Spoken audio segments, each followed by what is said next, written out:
یاد رکھیے پانی پلانا بہترین صدقہ ہے اور گناہوں کی معافی کا ذریعہ ہے.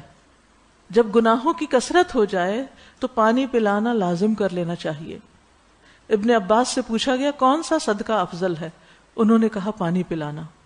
کیا آپ نے جہنمیوں کو نہیں دیکھا کہ جب وہ اہل جنت سے فریاد کریں گے تو کہیں گے کہ ہمیں بھی پانی میں سے کچھ دے دو جو تمہارے پاس ہے یا اس رزق میں سے. بعض تابعین کہتے ہیں کہ جس کے گناہ زیادہ ہو جائیں وہ پانی پلانا لازم کر لے.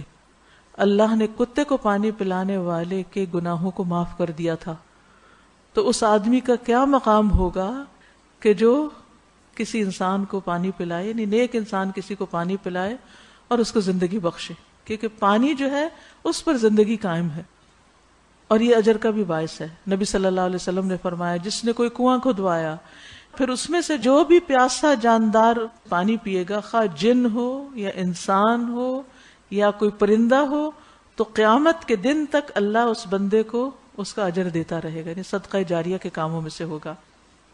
سعد بن عبادہ نبی صلی اللہ علیہ وسلم کے پاس آئے اور پوچھا آپ کے نزدیک سب سے پسندیدہ صدقہ کون سا ہے؟ آپ نے فرمایا پانی پلانا.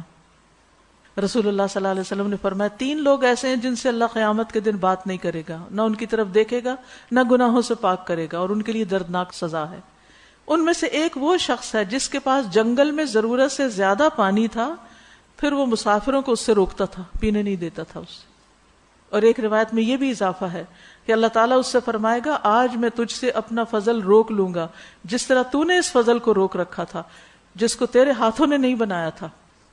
لیکن یاد رکھیے کہ جہاں پانی پلانا ثواب کا کام ہے وہاں پانی ضائع کرنا وہ بھی گناہ کا کام ہے. بہت سے لوگ کہیں جاتے ہیں، پانی کی بوتل لیتے ہیں، 2-4 گھونٹ پیتے ہیں اور باقی اٹھا کے ساتھ لے جانا بھی گوارا نہیں کرتے کہ بعد میں شام تک پیتے رہیں اس کو، وہیں پھینک کے چلے جاتے ہیں کہ دوسرے آئیں اور وہ ان کو پک کریں. کس قدر زیادتی کی بات ہے.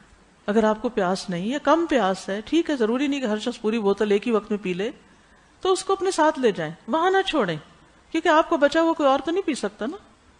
تو اس لیے انسان کو اس معاملے میں بہت احتیاط کی ضرورت ہے کہ جہنم والے پانی کے لیے ترسیں گے. آج دنیا میں ترستے ہوئے لوگوں کو، انسانوں کو، پرندوں کو، حتیٰ کہ پودوں کو پانی دینا، یہ سب ایک ثواب کا کام ہے.